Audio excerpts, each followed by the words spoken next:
I knew we would play well this past weekend just because our practices and our touches were just so purposeful. I think the international loss, if you take those things right and learn from them, you can come back stronger. And I think that's what our girls did. They're just not taking touches for granted. And so, yeah, I think that was a product of how they trained and prepared, both on the scout side, but also the physical side last week. And so, yeah, it was a solid weekend. They tell you about learning from it. You guys seem locked in, so that loss was almost kind of helpful. I know you never want to lose, but it's almost kind of helpful that you had in the postseason. For sure. We are talking about how we've had, good seasons the last couple of years, but they don't have to look the same. And whenever we've taken losses, we've learned from them and we've gotten better from them, and we've been able to fine tune some of those areas that we need to get better in. And so that's the way we approached it last time too. And so, of course I'm a sore loser. I do not like losing. However, let's learn from it. And that's exactly how we all feel about it. So yeah, it was good for us to go through that. And if it has to be a late season loss, we're going to learn from it and apply. 3 straight conference tournament titles now. What's so special about this team? Man, it's just, every year there's things that make these teams special in their own way. But it just sounds so cliche, but it's truly like the love that they have for one another and the trust that they have for one another.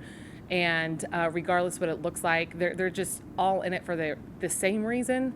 And so I know that sounds, a little bit, I don't know, like I said, cliche, but that's where they're special. And even if it's hard or, a hard day, we're still going to just unconditionally serve one another.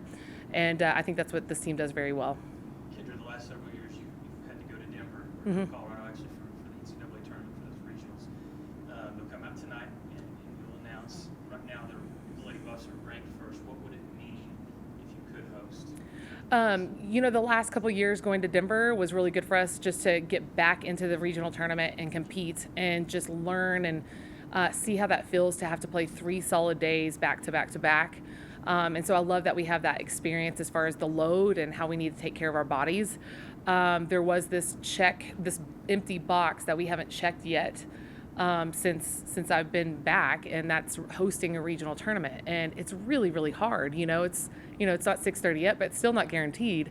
And so if we get to do that, yes, it's a box that's checked, but that's simply all it is. The one thing that I'm excited about is we all know how it is to play at the box. We love our support group, our family that comes and watches us. And I don't know, it's just one of the best environments in Division II. And I'm excited that we can showcase that to the nation. Knowing they just beat MSU Denver, who was right behind you guys in the region, do you feel like you guys did enough body work-wise to host the regional? That's for the committee to decide. And I feel like we did all that we could. And if we get to be, fortunate enough to host, we're going to be excited. But if we're not and we got to go somewhere else, then we're going to pack our bags and go somewhere else. Whatever gym it is, we're going to be just grateful that we get to play another day. And Tori, 3-time MVP of that tournament. Just speak on her performance and just leadership throughout. This one hits a little differently given the year that she's had on just how she's had to take care of her body from, the first couple months of not even be able to swing to some things with her knee, and how we've just trusted the process and allowed her to just heal while she's still playing, if that makes sense. Sometimes that's impossible, but right now, according to Tori, she feels really good. She said that this is the best she's felt in a long time. And so I just love that we were able to trust the process, but for her to be able to be recognized, not just for what type of player she is, but like what she's overcome as a player. I know our team and I know the community is just so proud, and we're all excited to just, let her celebrate herself a little bit, because she really doesn't.